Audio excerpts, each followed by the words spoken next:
Okay, इस question में हमें इस डेफिनेट इंटीग्रल का वैल्यू फाइंड करना है। फंक्शन है मॉड ऑफ 2 माइनस एक्स, तो अभी ये मॉड फंक्शन को ओपन करना पड़ेगा मॉडुलस फंक्शन के अकॉर्डिंग। सो मॉड एक्स को हम कैसे ओपन करते हैं? Mod x will be equal to x when x is greater than or equal to 0 and mod x will be equal to minus x if x is less than 0। Okay, जब x less than 0 होगा तो minus लगाने पे वो ये वापस plus हो जाएगा, और अगर प्लस है तो ऑलरेडी साइन लगाने की ज़रूरत नहीं, यानी कि मॉड एक्स कुछ इस टाइप से खुलता है। लेकिन यहाँ पे x की जगह हमें 2 माइनस एक्स गिवन है, 2 माइनस एक्स। तो 2 माइनस एक्स कैसे खुलेगा? 2 माइनस एक्स पॉजिटिव होगा अगर 2 माइनस एक्स ग्रेटर देन और इक्वल टू 0 है, एंड 2 माइनस एक्स नेगेटिव होगा अगर 2 माइनस एक्स लेस देन 0 है। सेम वैसे ही कर रहे हैं जैसा ऊपर किया। Okay, 2 minus x greater than और इक्वल टू 0, इसका मीनिंग क्या है? इसका मतलब है एक्स इज लेस देन और इक्वल टू 2, और इसका मतलब है x is greater than 2, right. यानी कि जब एक्स ग्रेटर देन 2 होगा तो मॉड ऑफ 2 माइनस एक्स बनेगा minus of 2 minus x, and जब एक्स लेस देन और इक्वल टू 2 होगा तब ये बनेगा 2 माइनस एक्स। तो हमारे पास लिमिट है 0 to 3। इसका मतलब इसको दो पार्ट में ब्रेक करना पड़ेगा क्योंकि ये x इक्वल टू 2 पे फंक्शन चेंज हो रहा है। ओके, सो 0 से 2 तक जब x लेस देन और इक्वल टू 2 है तब फंक्शन होगा 2 minus x dx, and second 2 to 3 में फंक्शन क्या हो जाएगा? ये माइनस अंदर मल्टीप्लाई होगा तो ये बनेगा x माइनस 2 dx। ओके, इस फंक्शन को ऐसे भी लिख सकते हैं, ठीक है। अभी सिंपली बस इंटीग्रेशन करना, 2 को हो जाएगा 2x और x का हो जाएगा एक्स स्क्वायर अपॉन 2। लिमिट कहाँ से कहाँ तक? 0 से 2 तक, प्लस x का हो जाएगा एक्स स्क्वायर अपॉन 2 माइनस 2 बाहर आ जाएगा, 1 का होगा x, और लिमिट 2 से 3। ओके, पहले अपर लिमिट पुट करेंगे तो ये बनेगा 2 इंटू 2 माइनस 2 स्क्वायर यानी कि 2 इंटू 2 अपॉन 2 यानी कि 2 upper limit, minus lower limit तो 0 होगी दोनों जगह minus 0, plus upper limit 3 into 3 9 upon 2 minus 9 upon 2 minus 6, 2 into 3 6, ये अपर लिमिट। लोअर लिमिट क्या होगी? 2 इंटू 2 अपॉन 2 यानी कि 2 माइनस 2 इंटू 2 4। ओके, इसको अगर सिंप्लीफाई करेंगे तो ये इधर बन रहा 4 माइनस 2 प्लस 9 अपॉन 2 माइनस 6, ये बन रहा है 9 माइनस 12 यानी कि minus 3 upon 2, minus 2 minus 4 minus 2, तो ये प्लस 2 हो जाएगा। ओके, तो ये बन रहा 4, ये यहाँ पे 2 है, 2 plus 2 4 minus 3 upon 2, 4 minus 3 upon 2 होगा 5 upon 2। So option B is correct. Okay, question है, if the volume of parallelepiped with coterminous edges, these three edges, is 8 cubic units, मतलब ये कोटर्मिनस एजेस के साथ पैरेललोपाइड का वॉल्यूम 8 क्यूबिक यूनिट्स है, तो P and Q में रिलेशन क्या है? Okay, P and Q unknown है, ये कोटर्मिनस एजेस के जो वेक्टर फॉर्म है उसमें। Okay, in general volume of parallelepiped with coterminous edges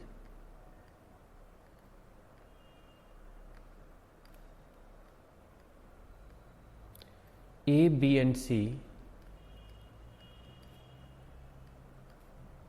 is given by A dot B cross C, right. अगर A को मैं वेक्टर A को A1 i cap plus A2 j cap plus A3 k cap consider करूँ, and vector B को B1 i cap plus B2 j cap plus B3 k cap consider करूँ, and vector C को C1 i cap plus C2 j cap plus C3 k cap consider करता हूँ, तो A dot B cross C को ऐसे भी लिखा जा सकता है, यानी कि वॉल्यूम हो जाएगा determinant of A1 A2 A3 B1 B2 B3 and C1 C2 C3, right. ये इन जनरल फॉर्म होता है वॉल्यूम का, वॉल्यूम ऑफ पैरेललोपाइड का। तो हमें जो 3 वेक्टर गिवन है, जो को टर्मिनस एजेस गिवन है, उनमें मैं माइनस पी जे के प्लस 5 के केप को ए कंसिडर कर सकता हूँ, माइनस पी जे के प्लस 5 के केप, एंड सपोज बी है i cap minus j cap plus q k cap, i cap minus j cap plus q k cap, okay, and suppose c equal to 3 i cap minus 5 j cap, okay. इसमें i का coefficient 0, इसमें के का coefficient 0, और इन को terminus edges के साथ पैरेललोपाइड का वॉल्यूम 8 है, मतलब 8 इक्वल टू, इसमें वैल्यू पुट कर रहे हैं, 8 equal to determinant of, okay, a1 a2 a3 b1 b2 b3 c1 c2 c3, यहाँ पे क्या है, vector A vector B and vector C में आई जे एंड के कोफिशिएंट्स, तो आई जे के कोफिशिएंट अकॉर्डिंगली इनमें क्या हो गए, 0 माइनस पी 5, एंड ये हो गया 1 माइनस 1 क्यू, एंड इधर होगा 3 minus 5 0, okay. So 8 equal to ये बनेगा, ओके, ये 0 हो जाएगा, और इधर माइनस माइनस प्लस पी, अंदर बनेगा ये 0 माइनस 3 क्यू, यानी कि 3 क्यू प्लस 5, ये गया तो minus 5 plus 2, minus 5 plus 2 is minus 5 plus 3, minus 5 plus 3 यानी कि माइनस 2, ओके। सो इसको सिंप्लीफाई करेंगे तो ये बनेगा minus 3 p q minus 10 equal to 8, okay. So minus 3 p Q equal to 18, है ना, minus 3 p Q equal to 18, यानी कि p Q equal to minus 6, p Q equal to minus 6 is answer. So ऐसा कोई option है नहीं, शायद option में मिस्टेक है, या फिर ये P Q equal to minus 6 right hand side में आना चाहिए, या फिर यहाँ पे प्लस होना चाहिए था, तो हो सकता है ऑप्शन रॉन्ग है। सो इस क्वेश्चन का correct answer p Q equal to minus 6 है, ओके। ओके, इस क्वेश्चन में हमें 1 upon x raise to 6 plus x raise to 4x का इंटीग्रेशन करना है, यानी कि integration of 1 upon x raise to 6 plus x raise to 4 dx find करना है, ओके। देखो फंक्शन क्या है, 1 upon x raise to 6 plus x raise to 4, अगर मैं डिनोमिनेटर में एक्स रेज टू 4 कॉमन लूँगा तो यहाँ बचेगा एक्स स्क्वायर प्लस 1, ओके। इसको पार्शियल फ्रैक्शन से इजीली सोल्व करने के लिए एक्स स्क्वायर को थोड़ी देर t कंसिडर कर रहे हैं, तो ये बनेगा 1 upon t square t plus 1, okay, and 1 upon t square t plus 1 को कैसे स्प्लिट कर सकते हैं पार्शियल फ्रैक्शन के according, a upon t plus b upon t square plus c upon t plus 1, right. So इधर बनेगा 1 upon t square t plus 1, and right hand side में t square t plus 1 LCM, okay. So ये 8t T plus 1 plus ये बनेगा b into T plus 1, ये बनेगा c into T square, left hand side का denominator right hand side का denominator same है, cancel हो जाएगा, तो ये बनेगा न्यूमरेटर इक्वल टू न्यूमरेटर, यानी कि 1 इक्वल टू 80 स्क्वायर प्लस 80, और इधर plus b t plus b plus c t square, okay. So अभी दोनों साइड हम t square t and constant को कंपेयर करके एबीसी का वैल्यू फाइंड करेंगे। तो यहाँ पे लेफ्ट हैंड साइड में कांस्टेंट 1 है, राइट हैंड साइड में कांस्टेंट सिर्फ b है, तो b इक्वल टू 1 हो गया डायरेक्ट ही, ओके। टी स्क्वायर के कौन कौन से coefficient, a and c, so a plus c, इधर टी स्क्वायर का कोई नहीं है तो बोल सकते हैं 0, a plus c equal to 0, and इधर है a plus b equal to 0, t का भी कोई नहीं है तो a plus b equal to 0, a plus b equal to 0, अगर b इक्वल टू 1 है तो a माइनस 1 होगा, a माइनस 1 है तो इसका मतलब c 1 है, ओके। सो इस फंक्शन को 1/t² t+1 को क्या लिख सकते हैं हम?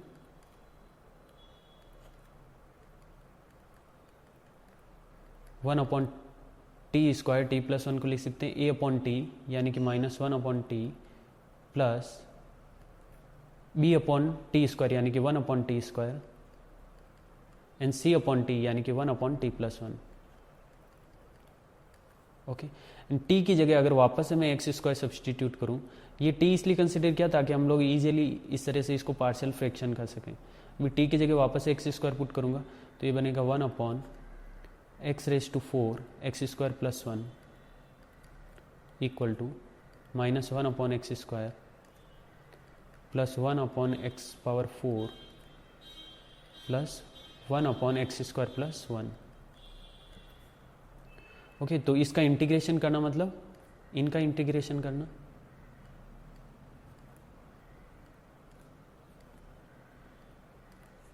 सो ये किसके इक्वल हो जाएगा?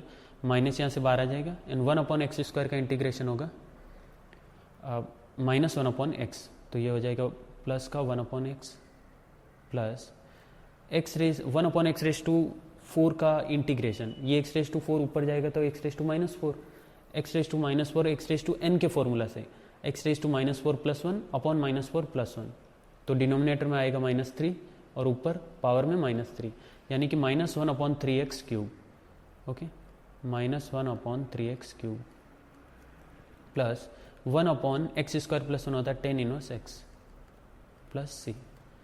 सो 1/x -1/3x³ plus tan 1x plus c. Option D is correct. Okay, इस क्वेश्चन में इस इंटीग्रेशन का सॉल्यूशन गिवन है जो ए बी सी के फॉर्म में है और हमें पूछा है a + b + c का वैल्यू क्या है. ओके, सो हम इस इंटीग्रेशन को सोल्व करते हैं. जो अपना सॉल्यूशन होगा उसको इस सॉल्यूशन से कंपेयर करके ए बी सी का वैल्यू फाइंड कर लेंगे एंड a + b + c का वैल्यू आ जाएगा. ओके, सो इंटीग्रेशन किसका हो रहा है? x/x² + 1 x - 1 का. ठीक है, सो इसको पार्शियल फ्रैक्शन से सोल्व करेंगे. x/x² + 1 x - 1 can be written as ax + b upon x² + 1 plus c upon x - 1. Right, देखो अगर ये लीनियर प्रोडक्ट होता है मतलब ये क्वाड्रेटिक फैक्टर है,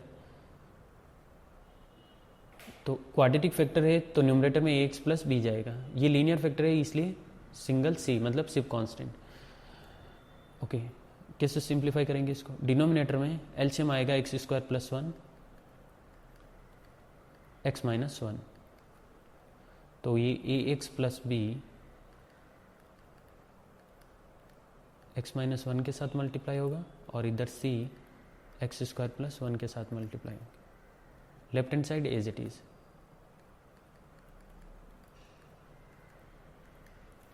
ओके, लेफ्ट हैंड साइड का डिनोमिनेटर राइट हैंड साइड का डिनोमिनेटर सेम है, कैंसिल हो सकता है. तो फाइनली ये क्या बनेगा? x = ax² minus ax plus bx minus b plus cx² plus c. Okay, इनको थोड़ा रीअरेंज करते हैं. x² का टर्म सबसे आगे ax² प्लस cx², फिर ax का टर्म आगे माइनस ax प्लस bx. इसको प्लस bx माइनस ax भी लिख सकता हूँ, कोई प्रॉब्लम नहीं. ओके, फिर माइनस b प्लस c. इसको प्लस c माइनस b भी लिखे तो कोई प्रॉब्लम नहीं. ठीक है, अभी कंपेयर करेंगे left hand side right hand side को. x² के कोफिशिएंट को x² के कोफिशिएंट के साथ, x के कोफिशिएंट को x के कोफिशिएंट के साथ एंड कांस्टेंट को कांस्टेंट के साथ. तो आपको लेफ्ट हैंड साइड में कोई भी x² का टर्म नहीं दिख रहा है, यानी कि यहाँ से a + c 0 हो जाएगा. a + c 0 हो गया. इनको मैं इधर लिख रहा हूँ ना. और यहाँ से b - a, x के कोफिशिएंट राइट हैंड साइड में क्या है? b - a और इधर क्या है? 1, यानी कि b - a = 1. Okay, c - b = 0. c - b = 0. Constant left hand side में नहीं है इसलिए राइट हैंड साइड का कांस्टेंट 0 हो जाएगा. यानी कि c - b = 0 मतलब c = b. ओके, तो ये जो भी तीन रिलेशन अपने पास है, फर्स्ट, सेकेंड एंड थर्ड, इनको पहले आपस में सोल्व करके ए बी सी का वैल्यू फाइंड करेंगे। यहाँ से सी इक्वल टू बी मिल रहा है, अगर फर्स्ट में मैं सी की जगह बी पुट करूँ तो वो बनेगा ए प्लस बी, एंड सेकेंड में बी माइनस ए है, या फिर इसको माइनस ए प्लस बी भी लिख सकते हैं। बी माइनस ए मतलब माइनस बी माइनस ए प्लस बी। ओके, ए प्लस बी ऊपर वाला जीरो हो गया फर्स्ट रिलेशन जब सी इक्वल टू बी पुट किया था, और ये 1 है। अगर दोनों को ऐड करेंगे तो ऐसे ये कैंसिल हो जाएगा, और 2b इक्वल टू क्या बनेगा 1, राइट, यानी कि b इक्वल टू 1/2। b का वैल्यू यहाँ से 1/2 है, b इक्वल टू c है, इसका मतलब c भी 1/2 है, and b minus a equal to 1 है। तो सेकेंड से a का वैल्यू कितना आ जाएगा, b minus a equal to 1, it means a equal to 1/2 minus 1, यानी कि माइनस 1/2। a का वैल्यू भी आ गया, ठीक है। Okay, so x upon x square plus 1 x minus 1, ये बनेगा ए एक्स प्लस बी, यानी कि minus 1/2x plus 1/2 upon x square plus 1 plus c की जगह 1/2, यानी कि 1/2 1 upon x minus 1। Okay, so अभी डिफ्रेंशिएशन करने से पहले इनको थोड़ा और सिंप्लीफाई करना पड़ेगा। एक्स स्क्वायर प्लस 1 को मैं पहले इसके साथ डिवाइड करता हूँ, फिर इसके साथ डिवाइड कर रहा हूँ, तो ये बनेगा minus 1 upon 2 x upon x square plus 1 plus 1/2 1 upon x square plus 1 plus 1/2 1 upon x minus 1। Okay, ये left hand side as it is. अच्छा, यहाँ पे मैं 2 को, जो फर्स्ट टर्म है राइट हैंड साइड में, उसमें 2 मल्टीप्लाई कर रहा हूँ और 2 डिवाइड कर रहा हूँ, यानी कि यहाँ पे 2 के साथ मल्टीप्लाई हो गया। ओके, सो ऐसा इसलिए क्या, क्योंकि अगर नीचे वाले एक्स स्क्वायर प्लस 1 को टी कंसिडर करेंगे ना, ऊपर वाला डी टी बन जाएगा। अभी हम क्या करने वाले हैं, इंटीग्रेशन करने वाले हैं, x upon x square plus 1 x minus 1। So integration करेंगे एक्स के रिस्पेक्ट में, तो ये बनेगा कुछ इस टाइप का।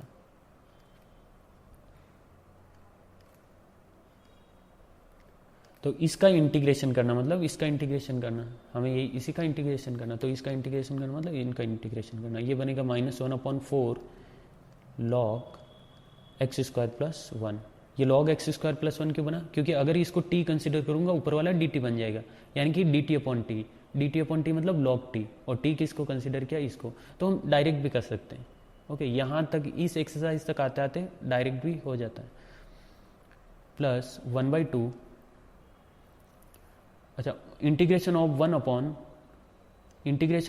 एक्स स्क्वायर प्लस 1 होता है tan inverse x, plus 1/2 log of x minus 1 plus c. Okay, so अगर इसको कंपेयर करेंगे हम लोग जो क्वेश्चन में सॉल्यूशन है उसके अकॉर्डिंग, तो ए का वैल्यू, ओके, यहाँ पे जो हमने ये A B and C consider किया वो अलग है और इस क्वेश्चन का अलग है। ओके, प्लीज इसमें कंफ्यूज मत होना। So log x square plus 1, यहाँ पे ए का वैल्यू है माइनस 1/4, यानी कि माइनस 1/4 प्लस बी का वैल्यू है 1/2 एंड सी का वैल्यू है 1/2। कि सो ये बनेगा 1 माइनस 1/4, यानी कि 3/4। सो आंसर क्या होगा, ऑप्शन सी। ओके, क्वेश्चन है P is the point of intersection of the diagonals of parallelogram ABCD. This is parallelogram ABCD. And P is point of intersection of diagonals. Okay, इस parallelogram के diagonal का जो intersecting point है उसको P consider करना। Okay, if O is any point, then what is the value of OA plus OB plus OC plus OD? ठीक है, OA plus OB plus OC plus OD की value find करना OP के form में। अच्छा, ये O कोई भी पॉइंट हो सकता है ना, तो इस O को हम ओरिजिन कंसिडर कर लेते हैं। ओके, O को ओरिजिन कंसिडर करेंगे तो OA क्या बनेगा, A का पोजीशन वेक्टर, राइट, A का पोजीशन वेक्टर जिसको मैं स्मॉल a कंसिडर कर सकता हूँ। वैसे ही OB बनेगा B का पोजीशन वेक्टर, ये C का position vector and this is position vector of D. अच्छा, ओपी के फॉर्म में फाइंड करना, मतलब पी के पोजीशन वेक्टर के फॉर्म में फाइंड करना, तो पी का position vector small P. Okay, ये कैपिटल पी है, ये स्मॉल पी है, ठीक है। अच्छा, यहाँ पे एक ही कॉन्सेप्ट यूज होगा कि डायगोनल, पैरेललोग्राम के डायगोनल एक दूसरे को बाइसेक्ट करते हैं। Okay, diagonals of parallelogram bisect each other.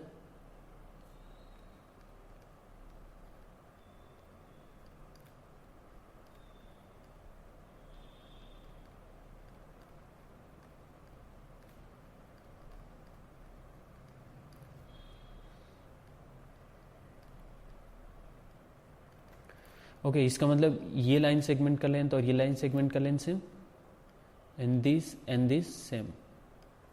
Okay, इसका मतलब पी ए सी का मिड पॉइंट है एंड बी डी का भी मिड पॉइंट है। तो अगर बी का position vector b small b है, वेक्टर बी है, एंड डी का पोजीशन वेक्टर डी है, तो पी का position vector p equal to कैसे फाइंड करते हैं, b plus d upon two, b plus d upon two, right. अच्छा, पी ए एन सी का भी तो मिड पॉइंट है ना, तो मैं पी को ए एन सी के फॉर्म में कैसे फाइंड कर सकता हूं, क्योंकि ये पी मिड पॉइंट है, इसलिए a plus c upon two equal to p, vector a plus vector c upon two. Okay, so यहां से 2p equal to b plus d, यहां से 2p equal to a plus c. Suppose this is 1 and this is 2। अगर इन दोनों को add करेंगे तो 2p plus 2p कितना हो जाएगा, 4p। 4p equal to b plus d plus a plus c. और small b small d small a small c क्या है, a b c d के पोजीशन वेक्टर, यानी कि o a plus o b plus o c plus o d। Okay, इनको लिख सकते हैं o a vector o a plus vector o b plus vector o c plus vector o d, and ये p क्या है, 4 times of p, 4 times of vector o p, ठीक है। So option D is correct. Okay, question है triangle ABC is right isosceles triangle, means right angle भी है and isosceles भी है। Angle B equal to 90 degree, B पे 90 degree है। Point D is on A B side पे एक पॉइंट डी है, and angle D C B equal to 15 degree, D C B ये 15 डिग्री है। Okay, A D equal to 35 centimetre, A D equal to 35 centimetre. C D हमें find करना है, यानी कि ये साइड हमें फाइंड करनी है, सी डी। ओके, देखो ये राइट एंगल ट्राइंगल है और राइट एंगल कहाँ पे, 90 डिग्री पे, और साथ में आइसोसेलेस ट्राइंगल भी है। आइसोसेलेस ट्राइंगल मतलब इस ट्राइंगल की दो साइड इक्वल है, एबीसी ट्राइंगल की दो साइड इक्वल है। कौन सी, A B and B C, ये दो साइड इक्वल हो सकती है। ऐसी तो हाइपोटेनियस हो गया, हाइपोटेनियस किसी साइड के इक्वल नहीं होता। Okay, so A B and B C equal है, तो आइसोसेलेस ट्राइंगल में इक्वल साइड के अपोजिट एंगल भी इक्वल होते हैं, यानी कि इस साइड के अपोजिट सी एंगल है और इस साइड के अपोजिट ए एंगल है, यानी कि ये एंगल सी एंड ये दोनों इक्वल होंगे। अच्छा, बी पे 90 डिग्री है, इसका मतलब इन दोनों बाकी का सम भी 90 होना चाहिए, ताकि तीनों का सम मिला के 180 हो जाएगा, जो कि ट्राइंगल के इंटीरियर एंगल का सम होता है। अगर बी पे 90 है तो इन दोनों का सम 90 होना चाहिए, ए प्लस सी का। Okay, angle B equal to 90 degree, so angle A plus angle B plus angle C equal to 180 degree होता है। तो angle A plus angle C कितना होगा, 180 माइनस 90 यानी कि 90। So angle A and angle C दोनों same है क्योंकि आइसोसेलेस ट्राइंगल है। So angle A plus angle A equal to 90 degree, मतलब angle A equal to 45 degree. Angle A कितना आ जाएगा, 45 डिग्री। ओके, तो angle A and angle C same है, इसका मतलब ये भी 45 होना चाहिए। 45 में से ये 15 चला जाएगा तो ये एंगल कितना बचेगा, 30 डिग्री, राइट। ये एंगल 30 डिग्री, ये 45, ये साइड 35, और हमें ये सी डी का लेंथ फाइंड करना है। ओके, ये सब हमने क्यों कैलकुलेशन किया, सी डी फाइंड करने के लिए। ओके, तो ये जो सी डी वाला ट्राइंगल है वो मैं वापस से बना रहा हूँ इधर, ताकि अच्छे से समझ आएगा।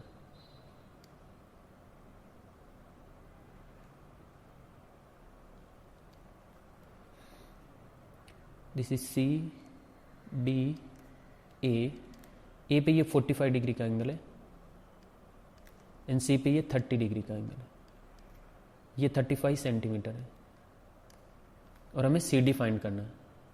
ठीक है, तो यहाँ पे साइन रूल अप्लाई कर सकते हैं। ओके, साइन रूल क्या होता है, ए अपॉन, साइन रूल क्या होगा, एक बार लिख देता हूँ, sine rule a upon sine A equal to b upon sine B equal to c upon sine C. देखो हमें दो एंगल गिवन है और एक साइड गिवन है, 30 के अपोजिट साइड 35 है, इन 45 के अपोजिट साइड हमें फाइंड करना है। ठीक है, इसमें ये एंगल ए, स्मॉल ए क्या होता है, एंगल ए के अपोजिट साइड, यानी कि इसको मैं ए कंसिडर कर सकता हूँ। और सी क्या होता है, स्मॉल सी, ये कैपिटल सी है एंगल, और ये स्मॉल सी है। तो स्मॉल सी क्या होगा, एंगल सी के अपोजिट साइड विच इज 35, यानी कि दिस इज सी। ओके, सो यहाँ पे इन दोनों को अगर मैं लूँ, मतलब बी अपॉन साइन बी को नहीं लूँ, a upon sine A equal to c upon sine C लूँगा, तो a upon sine A equal to c upon sine C क्या होगा, हमें ए का वैल्यू फाइंड करना है, सी डी का वैल्यू फाइंड करना है, राइट। ए इक्वल टू होगा c upon sine C into sine A. Okay, c का वैल्यू कितना है 35, साइन सी यानी कि साइन 30 डिग्री, साइन 30 डिग्री का वैल्यू होता है 1/2 इंटू साइन ए यानी कि साइन 45, साइन 45 का वैल्यू होता है 1/√2। ओके, यहाँ पे ए का वैल्यू 45 है, ये यहाँ से, सी का वैल्यू 30 डिग्री, ये यहाँ से, तो ये 2 ऊपर चला जाएगा क्योंकि डिनोमिनेटर में फ्रैक्शन है। सो ये 2 ऊपर जाएगा तो ये क्या बनेगा, इसको मैं इधर लिख रहा हूँ, 35 इंटू 2 इंटू 1/√2, यानी कि 35√2 सेंटीमीटर, मतलब सी डी का कितना लेंथ होगा 35√2 centimetre. Okay, option C is correct. पूरा ये डायग्राम में ही कैलकुलेशन था, लॉजिक था, एक बार डायग्राम अच्छे से हो गया, कुछ अच्छे से कंक्लूजन मिल गया तो आंसर आ जाएगा। ओके, क्वेश्चन है, if x is a vector in the direction of 2 - 2 1 of magnitude 6 and y is a vector in the direction of 1 1 - 1 of magnitude √3, then what is the value of magnitude of x plus 2y। Okay, इसका value find करने के लिए पहले vector x and vector y find करना पड़ेगा।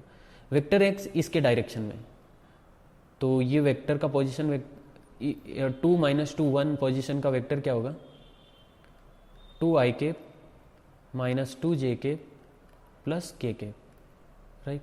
सो x vector इस a vector के direction में, और डायरेक्शन कैसे देते हैं, यूनिट वेक्टर से, मतलब इस a वेक्टर का unit vector a cap equal to होगा vector a upon magnitude of a, यानी कि 2i cap minus 2j cap plus k cap upon under root of 2 square plus minus 2 square plus 1 square.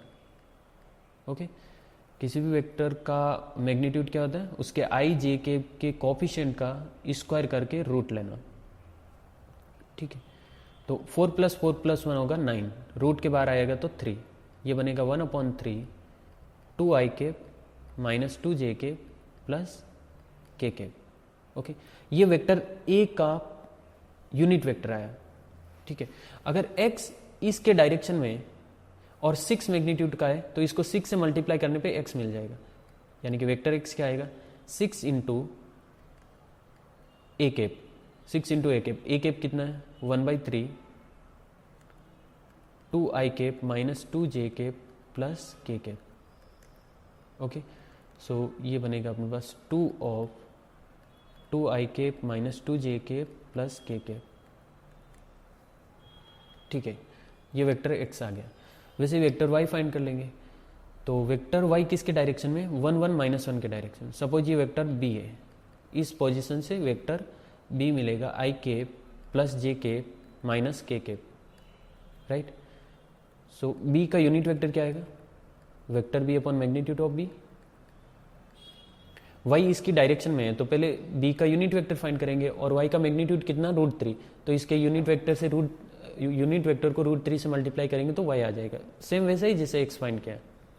So vector B होगा आई के plus जे के minus k upon √1 square plus 1 square plus minus 1 square which is also 1 equal to 1 upon √3 i के plus जे के minus के। Okay, ये B का unit vector आ गया। तो वाई कैसे आएगा? वाई का मैग्नीट्यूड है √3, तो बी केप को √3 से अगर मल्टीप्लाई करेंगे तो वाई मिल जाएगा, राइट। यानी कि √3 into 1/√3 i cap plus j cap minus k cap. So √3 से √3 कैंसिल, यानी कि वाई क्या मिलेगा? I cap plus j cap minus k cap. This is vector y. अभी हमें फाइंड क्या करना है? एक्स प्लस 2y का मैग्नीट्यूड। सो एक्स प्लस 2y क्या होगा? X plus 2y, vector x plus vector 2y equal to x है अपने पास। ओके, इस 2 को अंदर मल्टीप्लाई करते हैं, या मल्टीप्लाई नहीं भी करें तो भी चलेगा। एक्स है 2 into 2i cap minus 2j cap plus k cap. Okay, and plus 2 y है i cap plus j cap minus k cap. ठीक है, 2 दोनों में से कॉमन ले सकता हूँ, यहाँ से भी और यहाँ से भी, तो ये बनेगा 2i cap minus 2j cap plus k cap plus i cap plus j cap minus k cap. Okay, 2 बार ये बनेगा 2i cap plus i cap 3i cap minus 2j cap plus j cap minus j cap plus k cap minus k cap, तो ये तो cancel हो गया। So x vector x plus 2 vector y आया 3i cap minus j cap. तो इसका magnitude क्या होगा? Magnitude of vector x plus 2 vector y equal to 2 बार और रूट के अंदर 3 square plus minus 1 square, 3 square plus minus 1 square, यानी कि 2√10। Okay, option D is correct. Okay, question है the value of sine inverse sine 10 is. Sine inverse sine 10 का value find करना।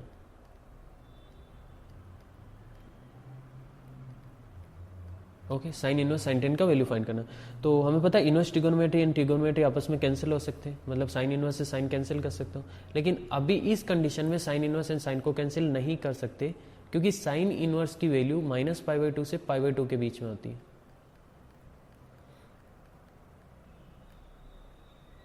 Sine inverse के अंदर चाहे कुछ भी हो, इसकी वैल्यू अगर बाहर साइन इनवर्स है तो इसकी वैल्यू -π/2 से π/2 के बीच में ही रहेगी। अच्छा, अगर यहाँ पे पाई का वैल्यू मैं पुट करूँ 3.14, तो ये बनेगा -3.14/2 3.14/2। ओके, यानी कि -1.57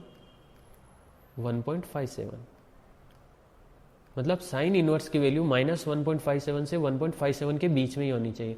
अगर अभी इस time sine inverse and sine को कैंसिल कर दिया तो ये 10 बनेगा, आंसर 10 आएगा, पर 10 -1.57 एंड 1.57 के बीच में नहीं है। ओके, तो इसको इस बीच में लाने के लिए हम लोग क्या करने वाले हैं? साइन इनवर्स साइन 10 को लिख रहा हूं मैं 3π - 10, ऐसे लिख सकते हैं, क्योंकि साइन 3π - थीटा होता है, साइन 3π - थीटा होता है साइन थीटा, यानी कि साइन 10 को लिख सकते हैं साइन 3π - 10। ओके, ऐसा इसलिए लिखा ताकि ये 3π - 10 को सोल्व करेंगे ना तो ये इसके अंदर आ जाएगा। अगर साइन 10 को साइन 3π - 10 लिख सकते हैं और वो इस रेंज में आ रहा है तो अभी इनको कैंसिल कर सकते हैं। अच्छा, ये हम वेरीफाई भी कर सकते हैं, 3π होगा 3 × 3.14, यानी कि 9.42, 3π है 9.42, तो 3π - 10 कितना होगा?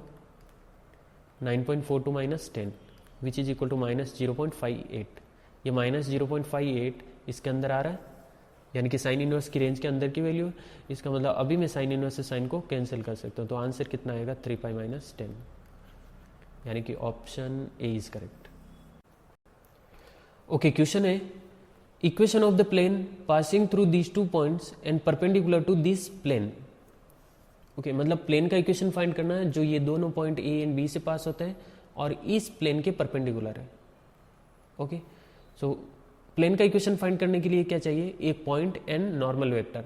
पॉइंट्स तो दो पड़े हैं, बस हमें नॉर्मल वेक्टर फाइंड करना है। तो मान लेते हैं नॉर्मल वेक्टर ए आई के प्लस बी जे के प्लस सी के है। ओके, यानी कि नॉर्मल वेक्टर की जो डायरेक्शन रेशियो है वो ए बी सी है। ठीक, ओके, तो प्लेन का इक्वेशन क्या होगा,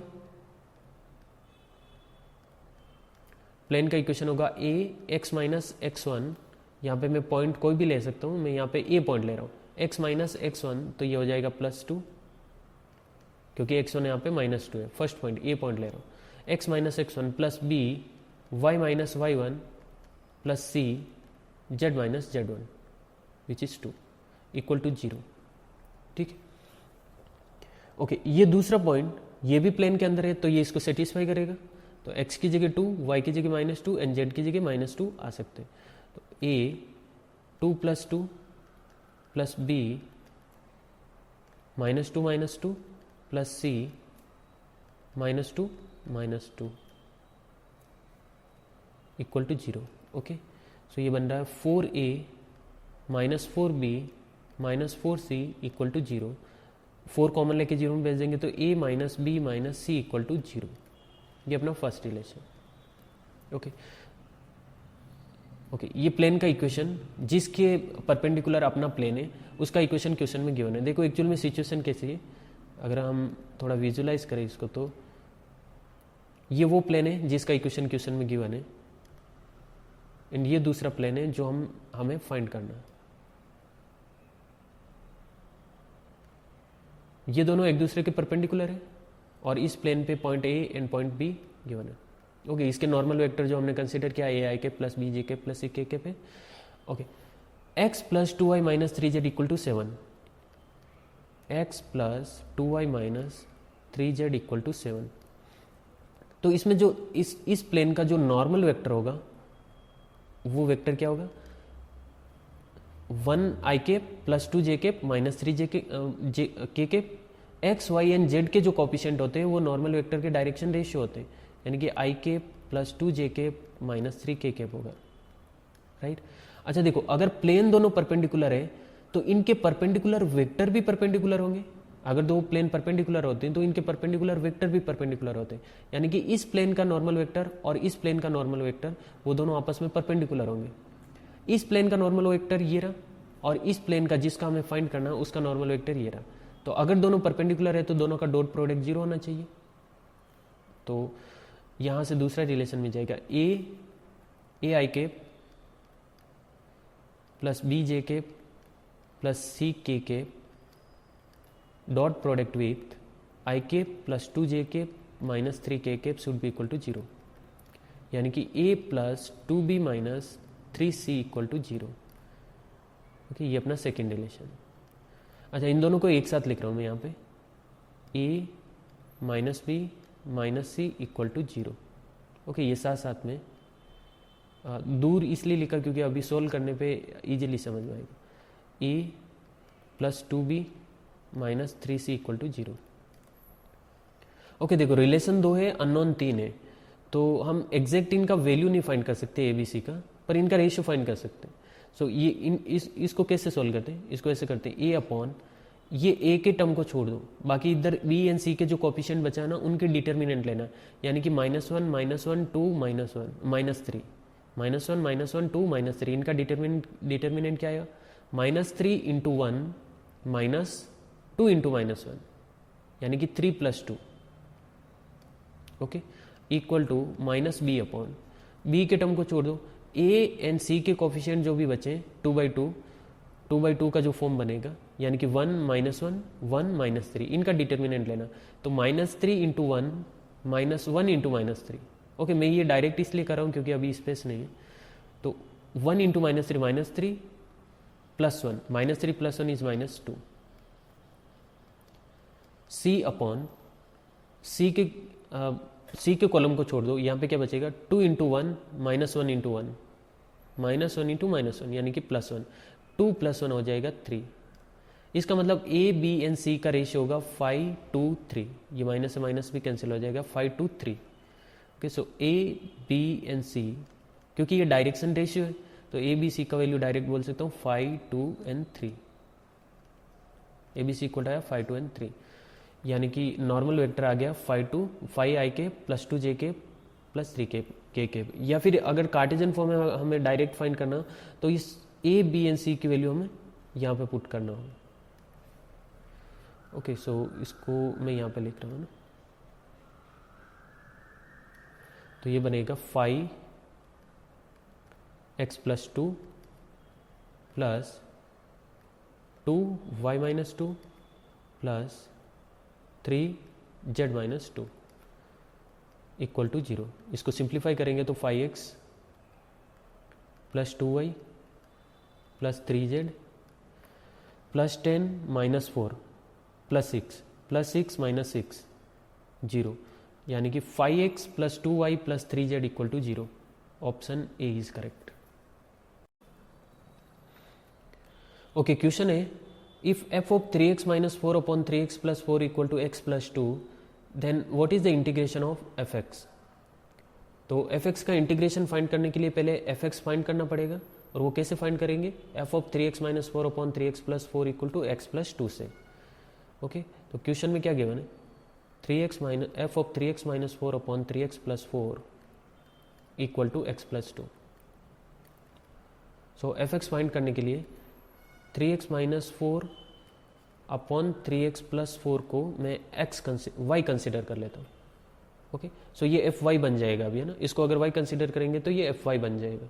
अकॉर्डिंगली यहाँ पे x की जगह y के फॉर्म में एक फंक्शन आएगा, तो fy equal to function of y बनेगा, और फिर x एंड y को रिप्लेस करेंगे। देखो कैसे, यहाँ पे तो y आ जाएगा, लेकिन इस x की जगह क्या पुट करें, उसके लिए हम ये सॉल्व कर रहे हैं अभी। 3x - 4 equal to y into 3x + 4, right hand side जाएगा तो मल्टीप्लाई होगा। 3x - 4 equal to 3xy - 4y plus 4y। So 3x, ये 3xy को लेफ्ट साइड ला रहा हूँ तो माइनस का हो जाएगा, एंड इस -4 को राइट साइड भेजूंगा तो प्लस का हो जाएगा, राइट। ओके, अभी यहाँ से x कॉमन ले सकते हैं, तो ये बनेगा 3 - 3y इक्वल टू 4 + 4y, यानी कि x equal to 4 + 4y upon 3 - 3y। Okay, x equal to 4 + 4y upon 3 - 3y। इस x की जगह ये y का फंक्शन इस तरह से पुट करना, यहाँ पे इसको तो हमने y कंसिडर किया, और इस x की जगह ये फंक्शन आ जाएगा। तो fy equal to 4 + 4y upon 3 - 3y plus 2, ये +2, ठीक है। ओके, सिंप्लीफाई करते हैं। ये 3 - 3y 2 के साथ मल्टीप्लाई होगा तो क्या बनेगा, 4 + 4y एज इट इज, 2 के साथ 3 - 3y मल्टीप्लाई होगा तो 6 - 6y अपॉन 3 - 3y, राइट। सो ये बनेगा 10 - 2y, right. Okay, so fy equal to 10 - 2y है ना, तो इसको 2y - 10 अपॉन 3y - 3 भी लिख सकते हैं, 2y - 10 अपॉन 3y - 3, ठीक है। अभी y की जगह वापस से x रिप्लेस कर रहा हूँ मैं, क्योंकि हमें fx का इंटीग्रेशन करना है। सो y की जगह x रिप्लेस करेंगे तो ये fx मिल गया, fx equal to 2x - 10 upon 3x - 3, ठीक है। fx फाइंड करने का ये पूरा प्रोसीजर था, अभी इसका इंटीग्रेशन करना है बस। तो ऊपर से 2 कॉमन ले सकते तो ये बनेगा x - 5, डिनोमिनेटर से 3 कॉमन लूंगा तो ये बनेगा x - 1। Okay, so integration of fx dx क्या होगा, 2/3 integration of x - 5 upon x - 1 dx, right. 2/3 bar integration, इसका कैसे इंटीग्रेशन करें, एक बार न्यूमरेटर को डिनोमिनेटर जैसा फॉर्म बनाएंगे तो ये बनेगा x minus 1 minus 4 upon x minus 1. Okay, x minus 1 upon x minus 1 1 होगा और इधर माइनस 4 अपॉन x माइनस 1 बनेगा, यानी कि ये बनेगा 2 upon 3 integration of 1 minus 4 upon x minus 1 dx. Okay, so 2 upon 3 x का इंटीग्रेशन होगा 1 का इंटीग्रेशन होगा x माइनस ये 2 अपॉन 3 अंदर भी मल्टीप्लाई होगा, दोनों टर्म के साथ मल्टीप्लाई होगा इंटू 4 और 1 अपॉन एक्स का इंटीग्रेशन होगा. अच्छा, इसका एक टर्म और लिख देते हैं इसे ना, 2 upon 3 integration D x minus 2 upon 3 integration 4 upon x minus 1 D x. Okay, इसके बाद ये स्टेप आएगा 2 अपॉन 3 1 का integration x 2 upon 3 as it is, 4 as it is, constant है बाहर आ जाएंगे एंड 1 अपॉन एक्स माइनस 1 का log of x minus 1 plus c. So 2 upon 3x minus 8 upon 3 log 1 minus x plus c. 1 minus x नहीं, यहाँ पे x minus 1 आएगा. Okay, 1 minus x नहीं है, यहाँ पे x minus 1 है. Option B is correct. Okay, इस क्वेश्चन में ये यहाँ पे मॉड ऑफ 1 माइनस एक्स लिखा है, तो 1 माइनस एक्स एक्स माइनस 1 उससे कोई फर्क नहीं पड़ेगा ना. ये आंसर भी करेक्ट है, यहाँ पे मॉड रहता है, मॉड ऑफ एक्स माइनस 1. तो मॉड के अंदर 1 माइनस एक्स एक्स माइनस 1 दोनों का सेम ही मीनिंग है. So option B is correct, यानी कि 1 माइनस एक्स भी करेक्ट होगा, अगर यहाँ पे एक्स माइनस 1 होता तो वो भी करेक्ट ही होता. ओके ओके, इस क्वेश्चन में हमें x square upon x sine x plus cos x whole square का इंटीग्रेशन फाइंड करना है. ठीक है, तो इंटीग्रेशन फाइंड करने से पहले इसको थोड़ा सिंप्लीफाई करते हैं ताकि इजीली इंटीग्रेशन हो. तो न्यूमरेटर में जो एक्स स्क्वायर है उसको मैं अलग अलग लिख रहा हूँ, x into x. Okay, and denominator as it is x sine x plus cos x whole square d x. Okay, first x के साथ सेक एक्स से मल्टीप्लाई एंड सेकेंड एक्स के साथ कॉस एक्स से multiply. Sec x 1 upon cos बनेगा तो cos से cos cancel होकर वापस न्यूमरेटर ये एक्स स्क्वायर ही बनेगा, राइट. सो अभी एक्स एक एक्स अलग and x cos x upon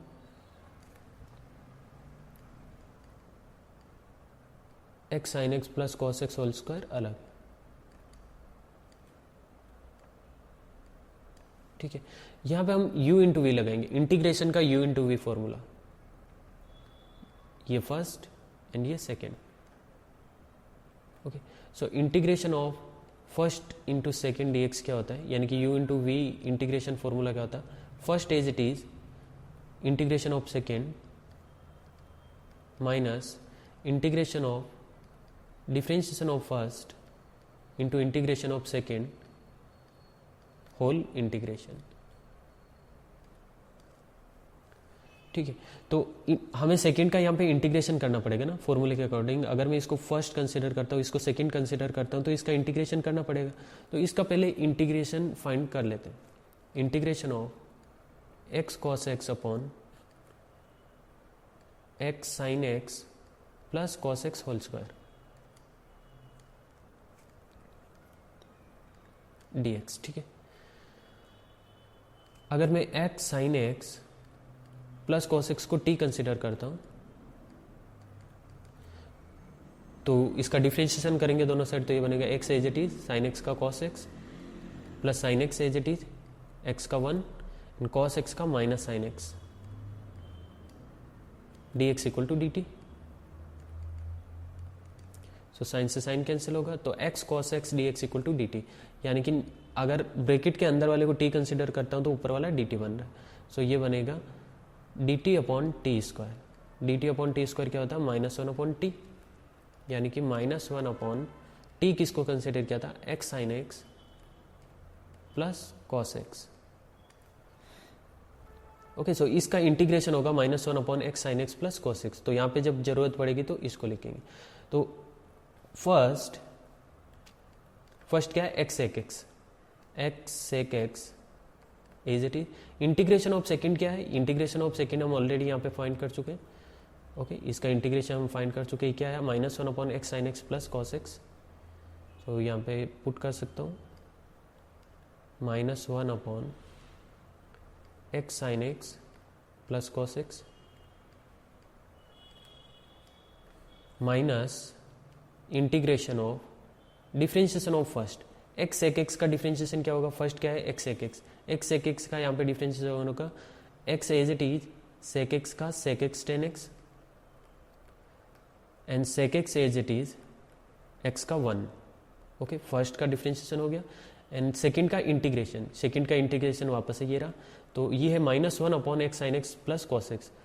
तो इधर मल्टीप्लाई में -1/x sin x cos x लिखूंगा, मतलब इसके साथ मल्टीप्लाई में होगा, मतलब यहाँ पे ये प्लस हो जाएगा माइनस की वजह से, एंड डिनोमिनेटर में x sin x plus cos x। Okay देखो सॉल्यूशन थोड़ा बड़ा है इसलिए एक एक स्टेप में स्किप कर रहा हूँ, आई थिंक आपको समझ में आ रहा होगा। फर्स्ट की जगह मैं x sin x पुट कर रहा हूँ and integration of second dx की जगह -1/x sin x plus cos x put कर रहा हूँ बस। तो ये बनेगा -x sec x upon x sin x plus cos x plus okay इसको अगर सिंप्लीफाई करें तो ये है sec x फर्स्ट टर्म में, ये बीच में प्लस है। ओके बीच में प्लस है, इधर है x sec x tan x plus sec x common आएगा, sec x कॉमन आ गया तो अंदर बचा x tan x plus 1 right, denominator में x sin x plus cos x dx। ठीक है -x sin x sec x -x sec x upon x sin x plus cos x as it is plus देखो tan x को अगर sin upon cos लिखूंगा तो ये होगा x sin x upon cos x इधर मल्टीप्लाई होगा तो x sin x plus cos x। Okay so sec x वापस से देखो tan x को sin अपॉन cos लिखा तो ये बना x sin upon cos। Okay एक स्टेप लिख देता हूँ यहाँ +1 upon x sin x plus cos x dx। सो -x sec x upon x sin x plus cos x, ये cos इसके साथ मल्टीप्लाई होगा 1 के साथ तो ये बनेगा x sin x plus cos x, ये डिनोमिनेटर से कैंसिल हो जाएगा और डिनोमिनेटर में cos x बचेगा right. x sin x plus cos x upon cos x, ये अपॉन cos x ऊपर जाएगा तो sec स्क्वायर x। सो ये बनेगा sec स्क्वायर x और बाकी सब कैंसिल आउट हो जाएगा तो sec स्क्वायर x का क्या हो जाएगा tan x। So final answer होगा -x sec x upon x sin x plus cos x plus sec square x का integration tan x plus c। Okay plus c tan x plus c। So -x sec x upon x sin x plus cos x plus tan x plus c, यानी कि option B is correct. ठीक है okay question है if a equal to i plus j plus k, b equal to 2i minus 2j plus 2k, c equal to 2i plus 3j plus 2k are any 3 coplanar vectors such that la plus mb plus nc equal to 0, then what is the value of l m n n।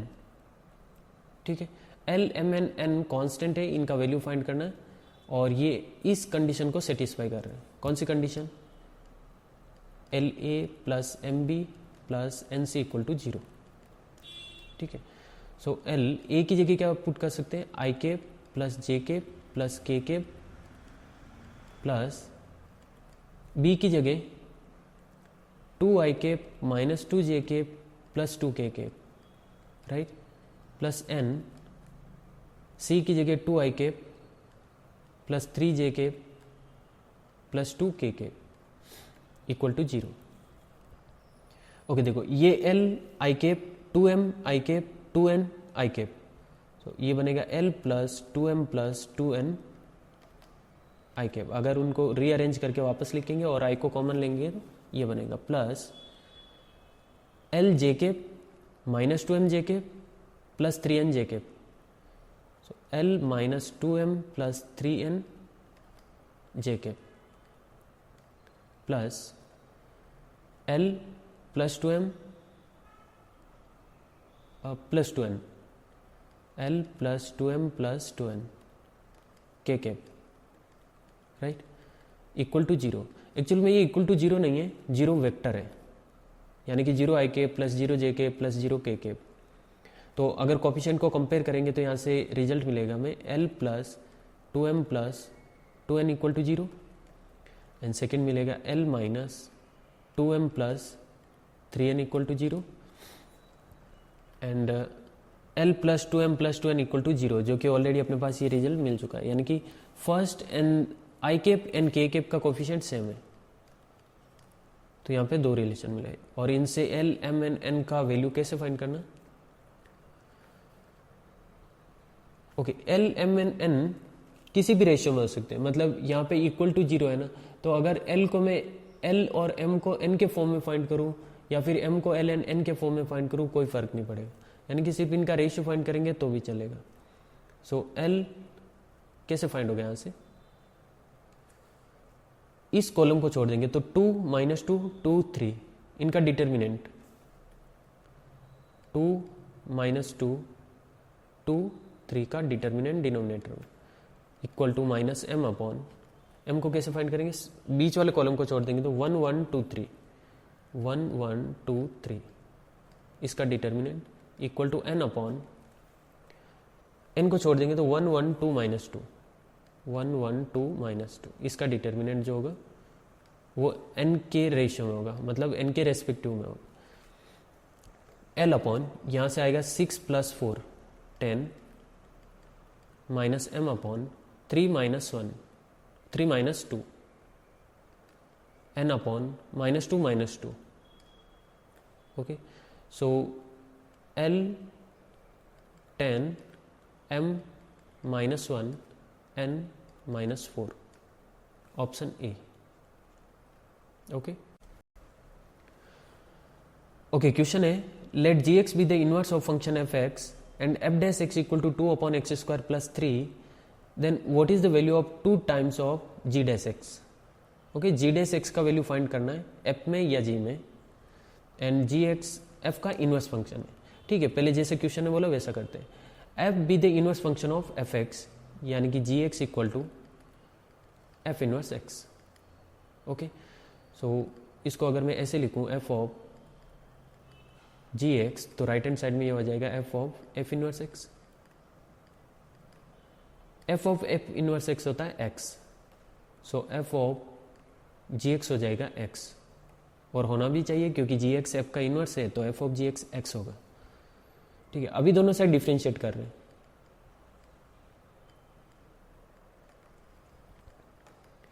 तो जी x को dummy x consider करूंगा तो F x का होगा F dash x, लेकिन x की जगह जी x है, तो जी एक्स का वापस से डिफ्रेंशिएशन मल्टीप्लाई करना पड़ेगा. राइट हैंड साइड में एक्स का 1 हो जाएगा डिफ्रेंशिएशन, सो ये बनेगा F dash G x and G x का differentiation G dash x equal to 1. So यहां से जी डैश एक्स क्या मिलेगा? 1 upon F dash G of x. Right, देखो एफ डैश एक्स का वैल्यू क्वेश्चन में गिवन है, क्या है? 2 अपॉन एक्स स्क्वायर प्लस 3. तो एफ डैश जी एक्स क्या होगा? एक्स की जगह जी एक्स पुट करना है. लेफ्ट हैंड साइड में एक्स की जगह जी एक्स पुट किया, तो राइट साइड में भी एक्स की जगह जी एक्स पुट करो, तो ये जी एक्स स्क्वायर प्लस 3. ठीक है, और एफ डैश जी एक्स का वैल्यू यहाँ पे पुट करेंगे तो ये जी डैश एक्स बनेगा. ओके, इसमें पुट कर रहा हूं मैं. सो जी डैश एक्स बनेगा 1 upon F dash G x. F dash G x क्या? 2 अपॉन जी एक्स स्क्वायर प्लस 3. राइट, तो ये अपॉन में है तो ये ऊपर चला जाएगा, यानी कि ये बनेगा 1 अपॉन 2 इंटू जी एक्स स्क्वायर प्लस 3. ओके, ये ब्रैकेट भी है यहाँ पे, जी एक्स का स्क्वायर हो रहा है. ठीक है, ये 2 अगर लेफ्ट हैंड साइड आएगा तो मल्टीप्लाई हो जाएगा, यानी कि 2 times of G dash x equal to G X whole square plus 3, G X square plus 3। Okay, 2 times of G dash x का वैल्यू पूछा था और क्या है जी एक्स स्क्वायर प्लस 3, यानी कि ऑप्शन सी। ओके।